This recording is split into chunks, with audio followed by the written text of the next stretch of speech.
오늘은 우리 정경희 의원님이 소통관에 가서 학생 인권 조례 관련해서 브리핑할 게 있기 때문에 정경희 의원님 먼저 말씀하고 제가 하겠습니다. 네, 원내부대표 정경희 의원입니다.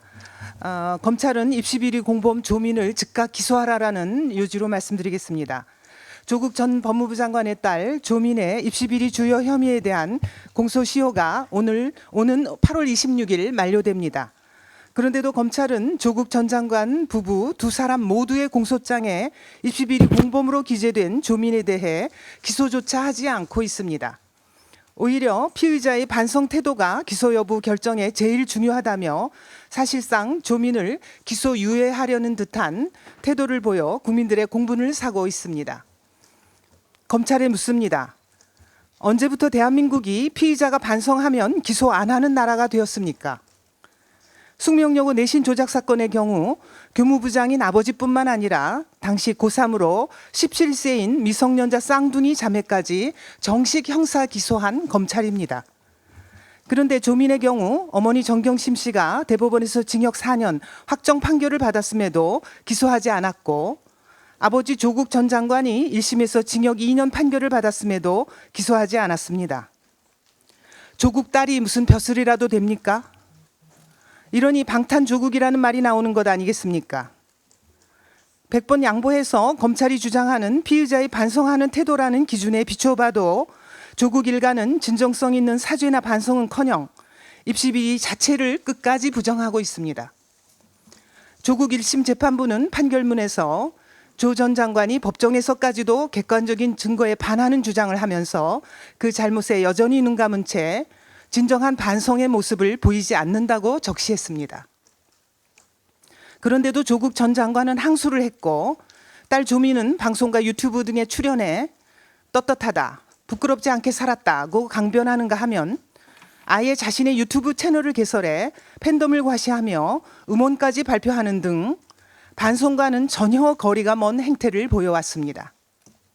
지난 7월 17일에 열린 2심 재판에서 조국 전 장관이 한 발언을 보십시오.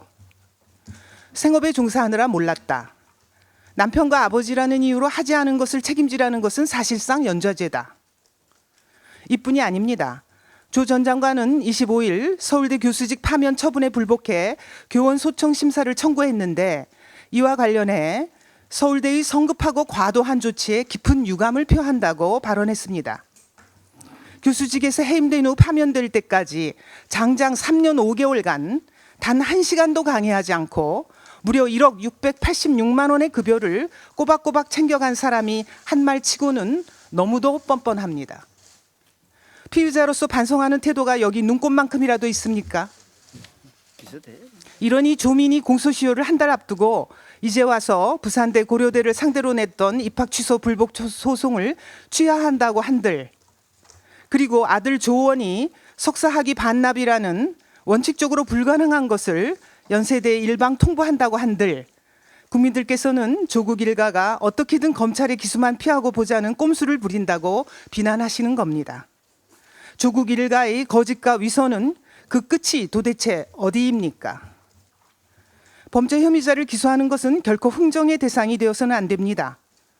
검찰에 강력히 요구합니다. 오직 법과 원칙에 따라 입시비리 공범 조민을 즉각 기소하십시오. 이상입니다. 앞으로도 간사님들이나 부대표님 중에 사정이 있어서 먼저 하셔야 될 분이 계시면 순서를 조정하겠습니다. 어제는 6.25 전쟁 정전협정 체결 70주년이 되는 날이었습니다. 대한민국의 생존과 자유 그리고 민주주의를 위해 목숨을 바쳐 싸웠던 국군 용사들과 유엔 참전 용사들께 존경과 감사를 드립니다. 정전 협정이 체결된 지 70년이란 긴 세월이 흘렀는데도 아직까지 한반도는 항구적 평화가 정착되지 않고 그 어느 때보다 긴장이 높은 상태입니다. 이는 전적으로 북한이 국제사회의 규범을 깨트리며 핵과 미사일을 개발해 왔기 때문입니다. 하지만 민주당 인사들은 여전히 낭만주의적 민주주의의 봄 꿈에서 헤어나오지 못하고 있습니다.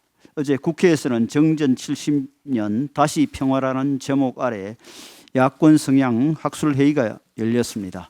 이 행사에 참석한 민주당 대표, 문정인 전 대통령 특보, 정세현 전 통일부 장관 등은 종전선언의 필요성을 주장했습니다. 종전선언이 북한 비핵화의 길을 열 수 있다는 것입니다. 한마디로 지난 30년간 실패해 왔던 주장을 반복하는 것으로 북한의 선의에 기대고 있는 소망적 사고에 불과합니다. 북한은 1990년대 초 이래 대한민국과 국제사회의 경제 지원을 받으면서도 끊임없이 국제사회를 기만하며 핵과 미사일을 개발해 왔습니다. 종전선언 카드를 비롯해 문재인 정부의 유례없는 친북 정책도 통하지 않았고 오히려 북한의 핵과 미사일 능력은 더욱 고도화되었습니다. 비핵화와 국제규범 준수에 대한 북한의 확실한 보장과 약속이 없는 한 종전선언은 대한민국의 자발적인 무장해제나 다름이 없습니다.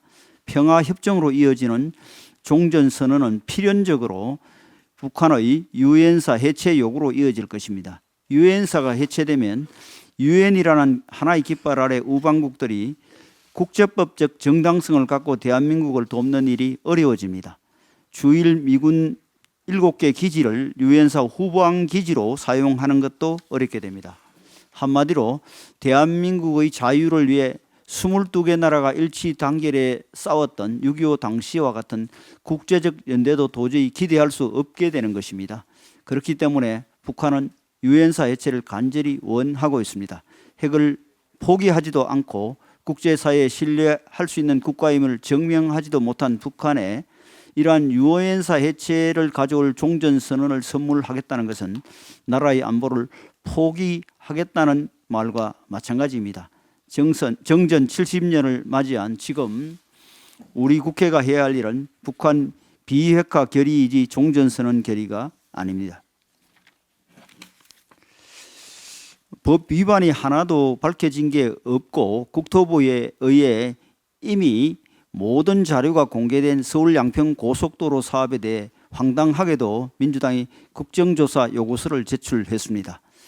없는 죄를 만들기 위해 가짜 뉴스를 근거로 국정조사를 열겠다는 것은 한국 정치사에 듣도 보도 못한 일입니다. 정쟁을 위한 민주당의 기행이 어디까지 갈지 궁금할 정도입니다. 국정조사장을 가짜뉴스 판촉 무대로 삼겠다는 민주당의 의도는 지난 국토의 전체 회의만 봐도 명확합니다. 우리 당은 공무원들의 얘기만 들을 것이 아니라 사업에 참여한 전문가들을 국토위로 불러서 모든 과정에 대해 객관적인 설명을 듣자고 제의했습니다. 하지만 민주당은 이를 거부했습니다. 그 이유가 무엇이겠습니까? 공무원들에게 답정너식으로 특혜나 게이트라고 윽박 지를 수 있지만 민간인 신분 전문가들에겐 강압적 질문이 통하지 않기 때문에 오히려 허황된 주장임이 밝혀질 것을 두려워했기 때문일 것입니다. 과학자들에 의해 오염수 괴담 마케팅이 실패한 이후 전문가라면 알러지 반응부터 보이는 것이 민주당의 현재의 모습입니다. 또 민주당은 의혹을 덮자고 국민을 인질로 삼았다고 하는데 말은 똑바로 해야 하지 않겠습니까? 서울 양평 고속도로 사업을 장기간 국정조사로 몰아넣어 3중 4중의 사법 리스크로부터 국민의 시선을 돌리려는 민주당이야말로 바로 정치적 이익을 위해 국민을 인질로 삼는 것입니다.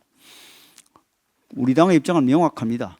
건설적 논의를 통해 조속히 사업을 정상화하고 경제성과 합리성에 입각한 최적의 고속도로를 건설하겠다는 것입니다.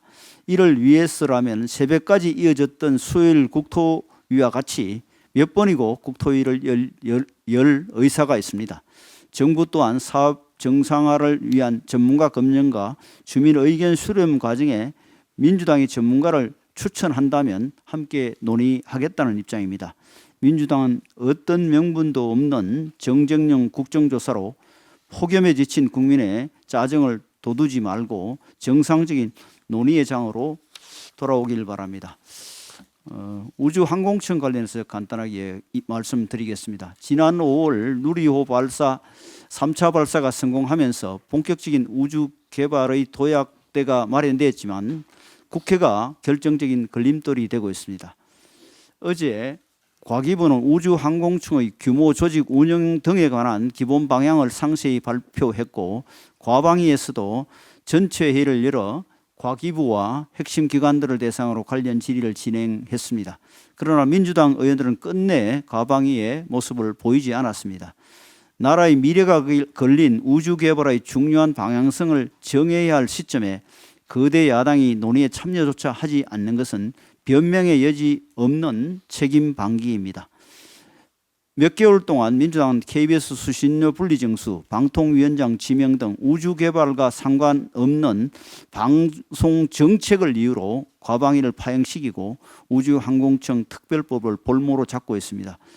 그 사이 우주항공청에 대한 여야 간의 이견을 조정할 시간이 증발했고 선진국과 우주기술 격차를 좁힐 동력도 사라져 가고 있습니다. 미국 기업과 중국 정부가 1만 개 이상의 위성을 발사하는 프로젝트를 가동하면서 미중 우주 전쟁이 격화되고 있고 UAE와 같은 석유 부국들도 막대한 자금력으로 경쟁에 뛰어들었습니다. 국회가 우주 개발의 고속도로를 깔아줘도 모자랄 판에 정쟁으로 교통 정체만 유발하고 있으니 국민들 앞에 얼굴 들기 어려울 정도로 부끄러운 상황입니다. 나라의 미래 먹거리를 마련하는 일에는 여야가 여야를 떠나 국익을 먼저 생각하는 것이 정치 도리입니다. 특히 우리나라가 저성장 국면에서 벗어날 성장 동력을 일으키려면 과학기술 분야만큼은 정쟁 청정지역으로 만들어야 합니다.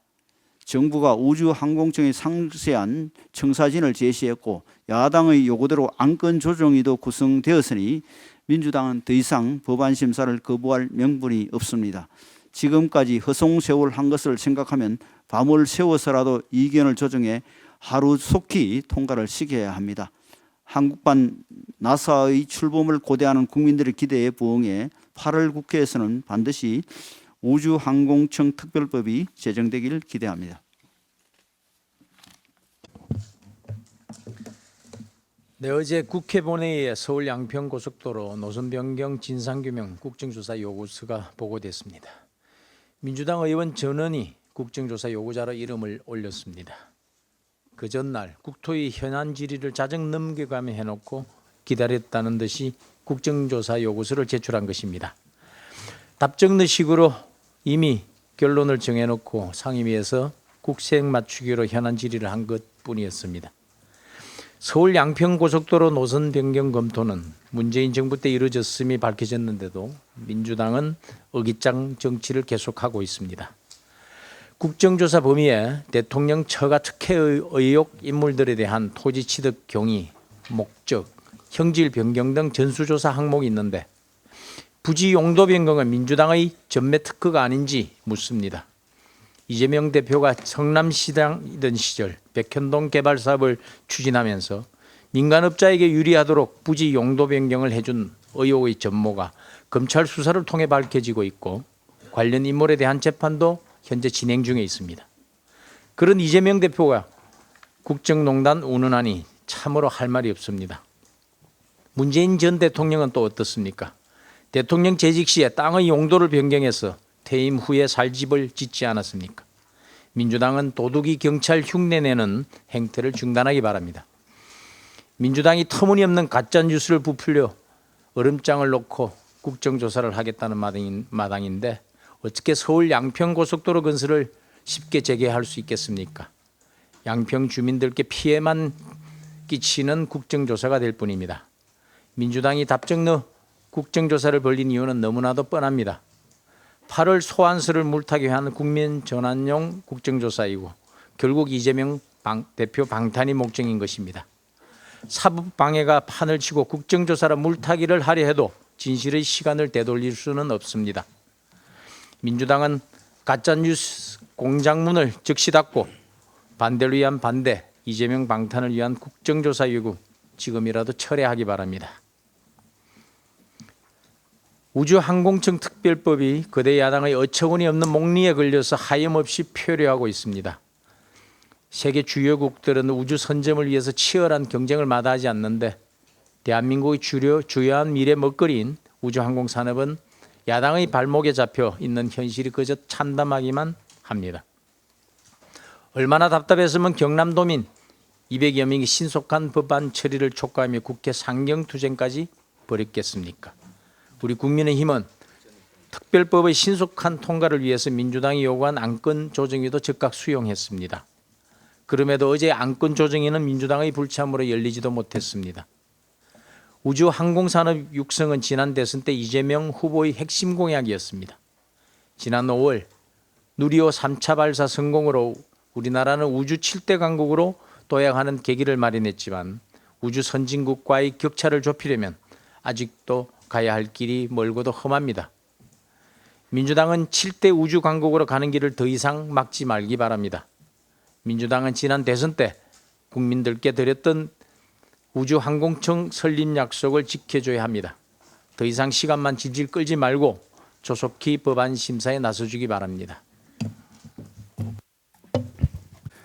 어제는 6.25 전쟁 정전 70주년이자 북한에서 미국 하와이로 옮겨졌던 참전용사 7번의 유해가 고국의 품으로 돌아온 뜻깊은 날이었습니다. 그러나 민주당은 호국 경영들의 고귀한 희생과 헌신을 기억해야 하는 날마저 거짓된 평화를 외쳐대고 있었습니다. 어제 김정은은 보란듯이 러시아 군사대표단과 ICBM 신형 무기를 불러보는 장면을 공개하고 무력을 과시하며 대규모 열병식을 가졌습니다. 그런데도 민주당은 국민은 휴전이 아니라 종전을 원한다며 한반도 평화구축 촉구 결의안을 8월 중에 통과시키겠다고 합니다.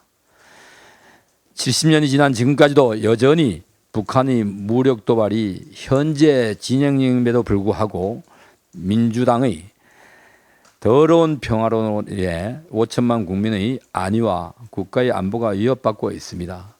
민주당의 더러운 평화론은 나라를 팔아먹은 이완용류의 평화론이 아닐 수가 없습니다. 국가의 안보 근간을 뒤흔드는 사건은 이뿐만이 아닙니다. 국회 국방위 소속 민주당 30의원이 전직 보좌관은 자신의 직위를 이용해 3년간 참수부대 장비 현황, 각종 무기 보유 수량 등 군사기밀 700여 건을 수집하고 그중 일부를 유출한 혐의로 국정원이 내사를 받고 있습니다. 내사 사실이 드러나 해고된 이후에도 해당 보좌관은 국정원을 피감기관으로 둔 정보위원회 소속 윤건영 의원실에 5급 비서로 지원했다고 알려지고 있습니다. 해외에서 북한 인사를 접촉하고 북한의 암호문을 보고해 국가보안법 위반 의혹을 받는 윤미향 의원의 전직 보좌관에 이어 두 번째입니다. 지난 5월 민노총 전직 간부 4명의 사무실과 주거지 등에서 발견된 90건의 북한 지령문에는 반촛불 시위, 서명운동과 같은 항의 투쟁을 전개하고 대정부 투쟁을 선동하는 내용까지 적혀 있었습니다. 이외에도 2021년 이후 재판에 넘겨진 6건의 간첩 사건도 민변 출신 변호사들에 의해 1심 공판이 2년째 공전하며 의도적으로 지연되고 있습니다. 정전협정을 맺은 지 70년이 지난 오늘날에도 북한에 의한 위협과 공포는 민노총뿐만 아니라 교육계, 정치계까지 잠식하며 암세포처럼 대한민국 곳곳에 퍼져 있습니다. 이런 와중에 평화를 말하며 종전을 언급하는 것이야말로 전쟁을 야기하는 반국가적인 행태입니다. 제1거대 야당이 윤석열 대통령의 우크라이나 행위에 대해 안보 위기를 자초한다며 되레 전쟁을 일으킨 러시아를 옹호하고 전직 대통령은 중국의 항미 원조 전쟁 시선을 그대로 답습하고 있는 지금의 대한민국을 순국 선현들이 보신다면 뭐라고 말씀하시겠습니까? 국민의 안전과 국가의 안보까지 정쟁으로 삼아 대한민국을 절벽 끝으로 몰아세우지 마십시오. 이재명 대표가 그토록 주장하는 평화가 안보가 되고 평화가 곧 경제가 되는 이상적인 시대는 강한 국방력과 올곧은 안보의식이 바탕이 된 나라에서나 가능한 일입니다. 민주당이 고개를 숙여야 할 상대는 북한이 아니라 비로소 자유 대한민국을 지켜낸 순국 선열들임을 깨달아 주시기를 촉구합니다. 이사입니다.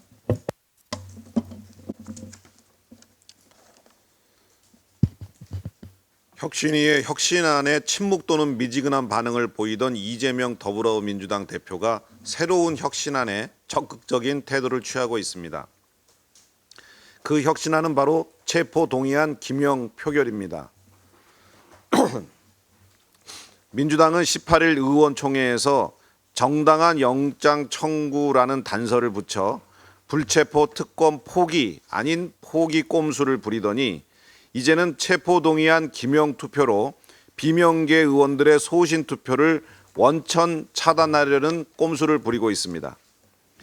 이재명 대표는 책임정치라는 측면에서 투표 결과에 대해 책임지는 것이 필요하다며 조기에 기명투표를 선언해야 한다고 주장했지만 민주당의 내부 사정을 보면 의원들의 책임 있는 결정이 가능할지 의문이 듭니다. 총선을 앞둔 시기에 반란표를 던진 의원들의 공천 배제 가능성을 뒤로 하더라도 소위 개딸로 불리는 이 대표의 강성 지지층의 거센 항의를 받게 될 것이 불보듯 뻔한데 어떤 의원이 당당하게 소신을 내세우겠냐는 말입니다. 시기 또한 묘합니다. 쌍방울 대북 송금 사건으로 이 대표에 대한 검찰의 구속영장 청구가 곧 이루어질 것이라는 관측이 제기되는 상황에서 기명투표를 이 대표 자신을 보호할 수단으로 이용하겠다는 의도로 비춰질 수밖에 없습니다.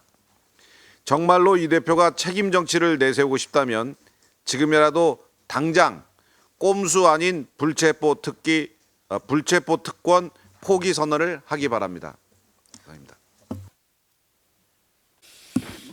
오른쪽에 오늘 하실 분 두 분입니까? 예, 우선 기재희 관사님 하시고 이계리 관사님. 어제 정부가 금년도 세제 개편안을 발표를 했습니다. 세법 개정안은 경제 활력 제고와 민생 경제 회복, 미래 대비 그리고 납세 편의 및 형평 제고를 기본 방향으로 해서 특히 결혼, 출산, 양육 등과 관련된 미래 대비 지원이 대폭 강화가 되었습니다.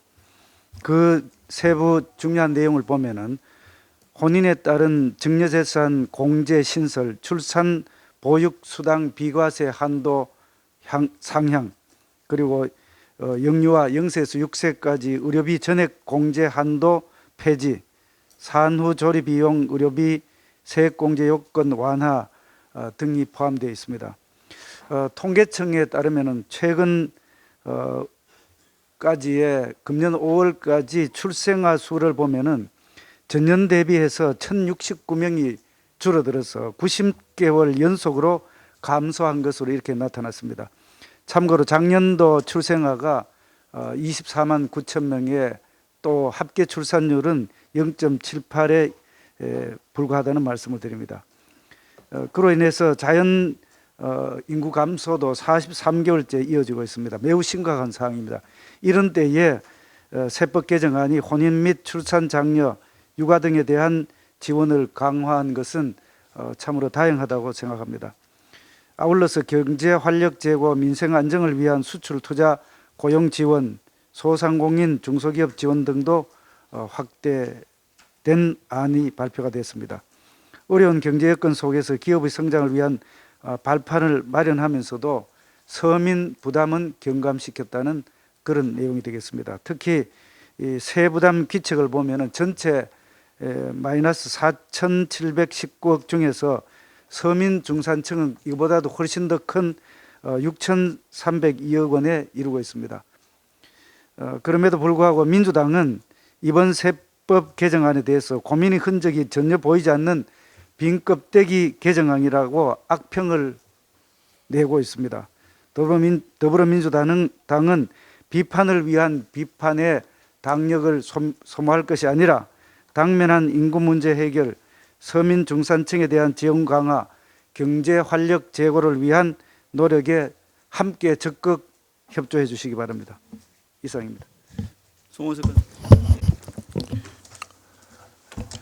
예, 더불어민주당이 연일 추가 경정 예산을 편성해서 나라 돈을 풀어야 한다고 주장을 하고 있습니다. 고장난 레코드판도 아니고 인디안식 기우제 지내기도 아닐 텐데 이재명 대표는 연초부터 지금 7개월째 계속 추경을 주장을 하고 있는데 어저께 이재명 대표가 언급한 내용은 참으로 어이가 없습니다. 우리 경제의 기초 체력이 고갈되고 있다면서 추경이 필요하다고 주장을 했습니다.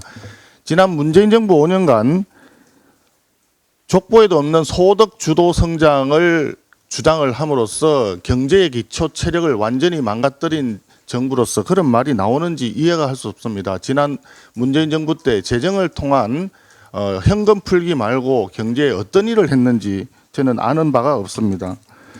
두 번째, 고물가를 이유로 해서 이를 완화하기 위해서 추경을 한다고 주장을 합니다. 알다시피 최근에 러시아와 우크라이나 전쟁이 격화되고 있습니다. 오데사항을 공격을 하고 또 우크라이나의 곡물 터미널을 공격을 하는 바람에 지금 곡물가가 급등을 하고 있고 국제 유가도 지금 반등하고 있습니다. 이런 상황에서 재정 지출을 확대한다는 것은 다시 인플레이션을 더 촉발시킬 수가 있고 그렇게 되면 고금리가 또 더 금리를 올릴 수밖에 없는 상황으로 치닫게 되어서 오히려 취약계층과 서민들이 민생이 더 어려워집니다. 모르지 않을 텐데 왜 추경을 주장하는지 잘 알 수가 없습니다. 그리고 경제가 어렵다고 얘기를 하는데 아직까지도 상저하고의 분위기는 그대로 남아 있습니다. 경기 회복 상황에서 불필요하게 빚을 내 가지고 추경을 하는 것보다는 민간 부문을 중심으로 해서 경제가 정상적으로 돌아가도록 조치를 하는 것이 더욱 시급하다라는 말씀을 드립니다. 또 가장 중요한 것은 추경을 하는 데 있어 가지고 재원을 어떻게 확보할 것이냐의 문제입니다. 지금 여유 재원이 거의 없는 상태에서 금년도 예산상 적자 국채가 거의 60조 원 가까이 됩니다. 거기에다가 현재 금년도 세수가 한 40여 조 이상 결손이 나는 것으로 지금 전망이 되고 있는 상태입니다. 여기에 35조 원의 추경 재원을 또다시 빚으로 한다 그러면 금년에 무려 130, 40조 정도의 국가 채무가 늘어날 수밖에 없는 상황입니다. 국가 채무가 이렇게 늘어나는 것을 미리 예견이라도 했는지 재정 준칙을 조속히 통과시키자, 법을 통과시키자 하니까 더불어민주당에서는 계속해서 이 부분에 대해서는 반대를 하고 있습니다. 문재인 정부 5년간 지난 70여 년 동안 쌓여있던 국가 채무 600조가 좀 넘는데 지난 정부 5년간 400조 원 이상의 국가 채무를 늘렸던 것이 재정 파탄의 책임이다라고 하니까 윤석열 정부마저도 재정을 파탄 내야만이 문 정부 단독으로 재정 파탄 원흉이 되는 낙인이 찍히는 것을 그래도 물귀신 작전을 통해서 좀 나아질 것을 기대하는 건지 알 수가 없습니다. 제발 국채를 발행해서 추경하자는 얘기 좀 삼가해 주시길 바랍니다. 한 가지만 더 말씀드리겠습니다. 세출 사업으로 여러 가지를 언급을 했는데 그중에 하나 지역화폐 얘기가 있습니다. 지역화폐를 또한 법으로 강제하자고까지 얘기하고 있습니다. 얼마 전에는 추경을 강제를 세수가 결손 났을 때 추경 강제하자고 법을 만들자고 하더니 이번에는 지역에서 자체적으로 자율적으로 발행할 수밖에 없는 지역화폐를 법으로 강제하겠다고 하는 거 보니까 절대 다수당에 의한 입법 폭주를 계속하겠다는 선언이 아닌가 굉장히 걱정이 됩니다. 아울러 한국은행의 인천본부에서 지역화폐의 효과에 대해서 이미 연구 보고서가 나온 적이 있습니다. 지역화폐를 사용함으로써 지역 내의 전체 소비는 다소 증가할지 모르지만 지역화폐로 대체가 되기 때문에 지역 내 주민들의 역내 카드 소비는 오히려 줄어든다는 보고서가 있습니다. 더군다나 외부에서의 소비 유입액이라든지 소비 유입률은 오히려 감소한다고 연구 보고서는 말하고 있습니다. 이것을 전국적으로 확대해서 생각하면 지역화폐를 전국에서 발행을 하게 된다 그러면 각자 지역화폐로 자기 개인 소비를 대체할 뿐이지 전국적으로는 효과가 없다는 뜻이 됩니다. 그런 것을 잘 알고 있으면서도 계속해서 지역화폐를 주장하는 걸 보면 결과적으로 지역화폐를 관장하는 특정 업체에 대해서 뭔가 있는 것이 아닌가 하는 우려를 많은 국민들이 하고 있습니다. 제발 이런 말도 안 되는 추경 주장을 좀 거두시고 이재명 대표와 더불어민주당에서는 막무가내식 추경 주장 멈추고 더 늦기 전에 지난 정부에서 재정 파탄을 유발한 데에 대해서 먼저 사과부터 하시기를 강력히 촉구합니다.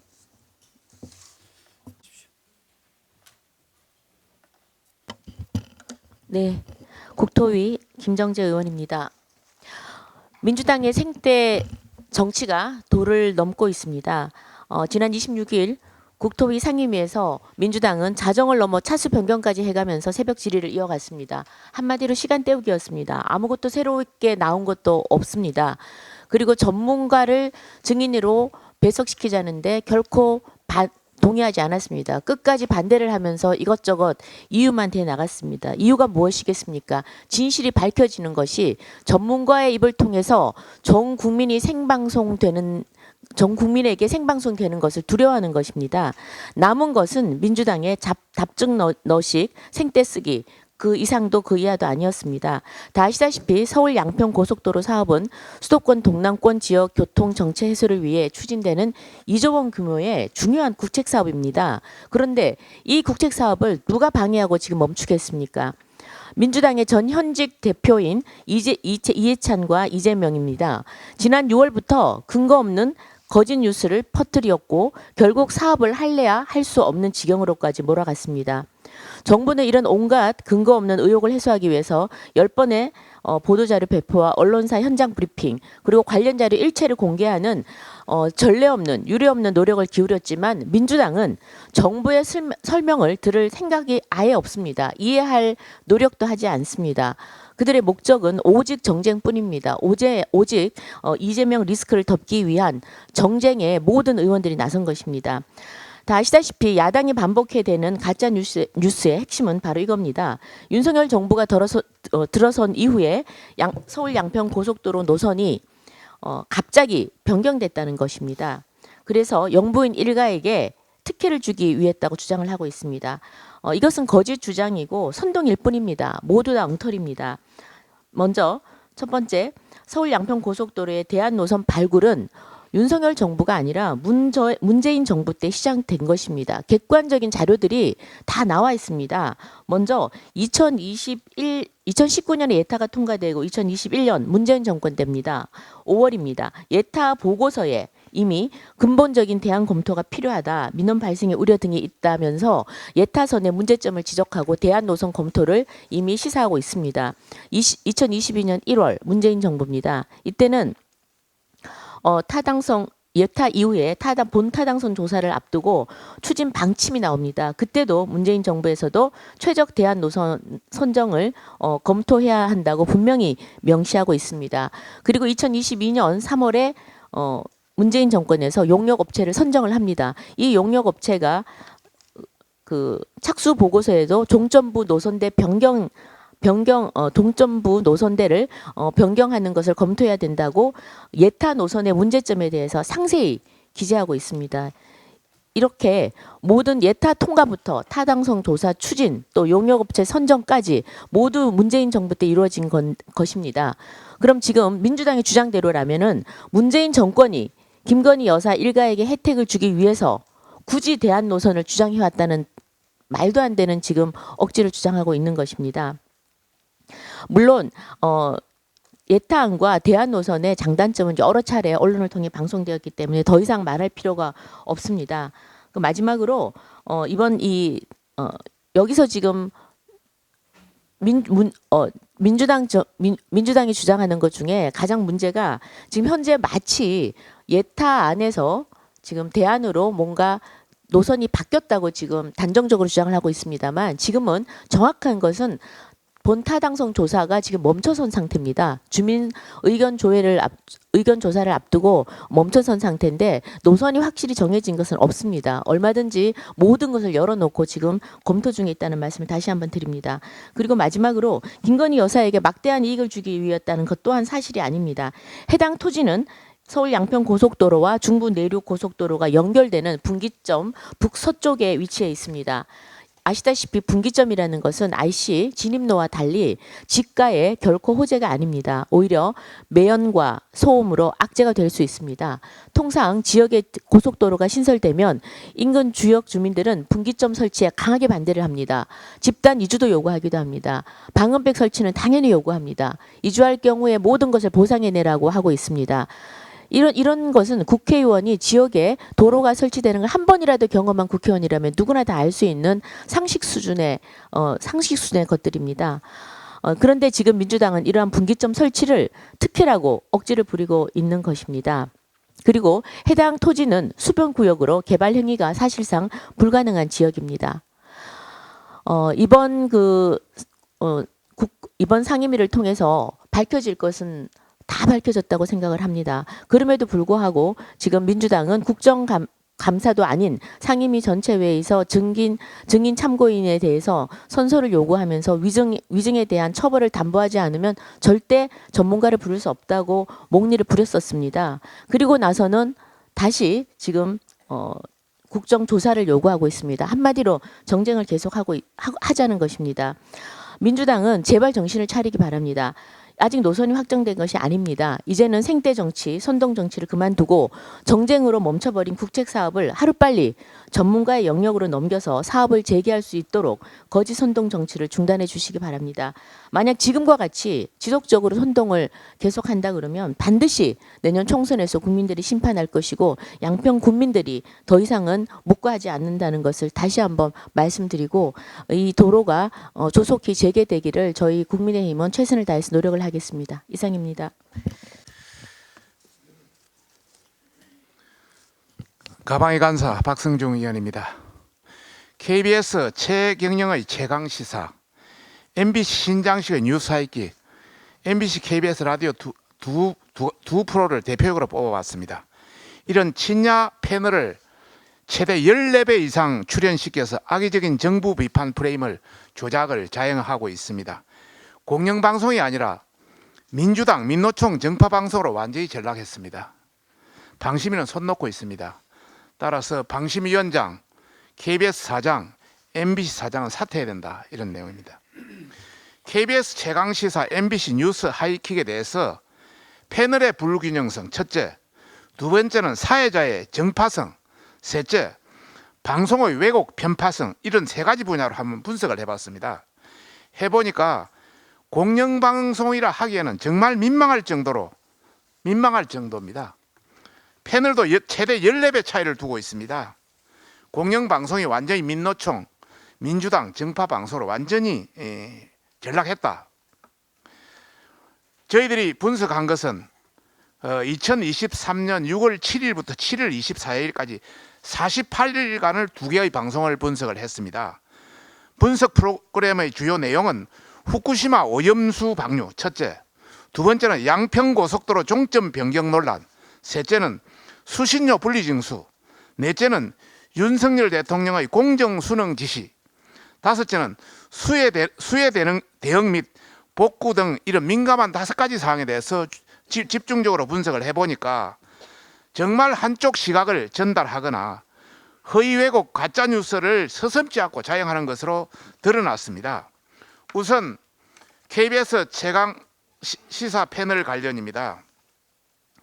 패널 불균형을 표에서 보는 바와 같이 패널 불균형의 경우 동기간 여야 패널은 총 출연 횟수가 125회입니다. 이 중에 정부 여권 패널은 35회인 반면 정부 비판 야권 패널은 90회입니다. 그냥 자체로 봐서는 2.6배입니다. 그런데 이 중에 정부 예권 패널 중에 우리 패널이지만 우리 패널 같지 않은 해색 패널을 제외하면은 그 배수는 3배 이상 많은 차이가 납니다. 그다음에 사회자 정파성의 경우 됐습니다. 사회자 정파성의 경우를 저희들이 한번 체크잉 해봤습니다. 최경영의 동기간 6월 1일부터 7월 28일 오프닝 멘트가 34번이 오프닝 멘트가 있으니 그 내용을 전부 분석을 했습니다. 그 중에 18회차를 나중에 자료를 전부 제공하겠습니다. 18회차를 정부 여건 비판하는데 할애한 것으로 나타났습니다. 이는 방송이 땡 하면은 정부와 여당을 밑도 끝도 없이 비판하는 그런 공격을 인해서 정치자에게 악의적으로 정부 비판을 주입시키는 개별스 방식이다. 저는 그렇게 이야기하고 싶습니다. 세 번째는 방송의 내용에 대해서도 전부 한번 분석을 해봤습니다. 자세히 한번 스크린을 해보니까 정말 이건 더 악의적이다. 우선 대통령이 특정 후보 대법관을 찍어서 배제를 시사했다고 6월 6일 날 했습니다. 이동관 특보 측의 반론과 사실은 언급 없이 학교 폭력 내용만 일방적으로 소개한 게 6월 9일입니다.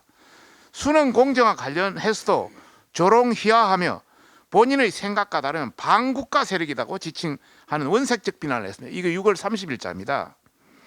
후쿠시마 오염수 방류 반대 의견을 가진 패널과 비과학적인 문제 제기를 한 통속으로 동조하는 편파 방송을 7월 5일 했고요.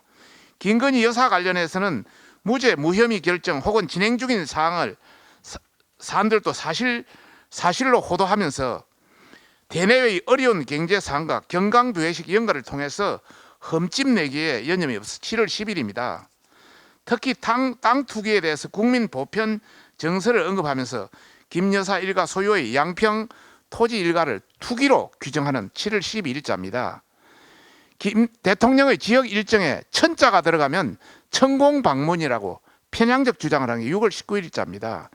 이런 끝도 밑도 없는 심각한 방송 범죄를 저지르고 있습니다. 두 번째는 MBC 신장식 뉴스 하이킥에 대한 관련입니다. 앞에 패널에도 이야기했습니다마는 패널 불균형의 경우 이 기간에 출연 횟수가 153회 있었는데 정부 여권 패널은 10회, 정부 비판 패널은 143회, 패널 불균형이 14배입니다. 이것도 형식적으로 그렇습니다. 회색지대를 하면 더 심각합니다. 특히 후쿠시마 오염수 방류 관련 여권 패널은 5회, 야권 입장은 34회, 방류에 찬성하는 전문가는 한 사람도 나타나지 않았습니다. 양평 고속도로 종점 변경 논란의 경우에 보면은 여권 입장 패널 출연은 단 1회, 야권 입장 패널은 12회로 나타났습니다. 또 수신료 분리 징수는 여권 패널 1회, 야권 패널 11회로 극명하게 차이가 남을 볼 수 있습니다. 사회자 정파성의 경우 신장식은 동기간 중 OTT 특정 시리즈 미방영을 두고 이동간 효과, 정부 언론 탄압이라는 거짓 이미지를 생산했고 그게 6월 9일입니다. 이동간 특보 반론 소개 없이 하나고 학교 폭력 내용만 일방적으로 소개한 게 6월 12일입니다.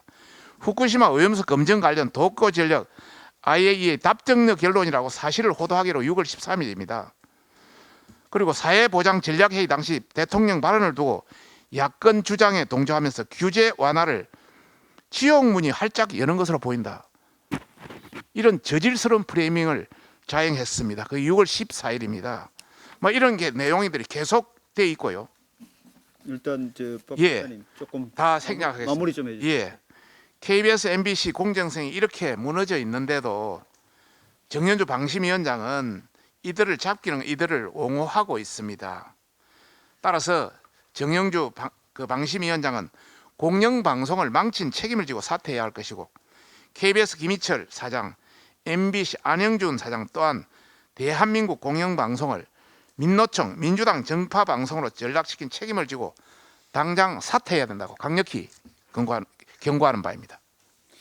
이제 시간이 다 됐는데 꼭 오늘 해야 될 강 간사님 한마디만. 예, 강기훈 간사님 마지막으로. 네, 조금 전에 7시 반에 그 원내대표님하고 정책위 의장님 유보통합 관련해서 당정 회의를 했습니다. 이 유보통합은 단순하게 유치원과 보육기관의 통합이 아니라 저출산 고령 사회에 우리 윤석열 정부가 어떻게 대응을 해야 될까 하는 고민의 흔적이 유보통합입니다. 이 유보통합은 앞으로 0세부터 취약전까지 아이만 낳기만 하면 양질의 보육과 양질의 교육을 통하겠다 하는 것이 국가가 책임지겠다는 그런 뜻입니다. 그래서 오늘 당정은 앞으로 아이만 낳기만 하면 취약전까지 양질의 보육과 양질의 교육을 국가가 책임지겠다 하는 뜻을 함께하고 조속히 이와 같은 부분들이 할 수 있도록 최선의 노력을 다하겠다고 당정회의에서 회의를 했던 내용입니다. 이상입니다.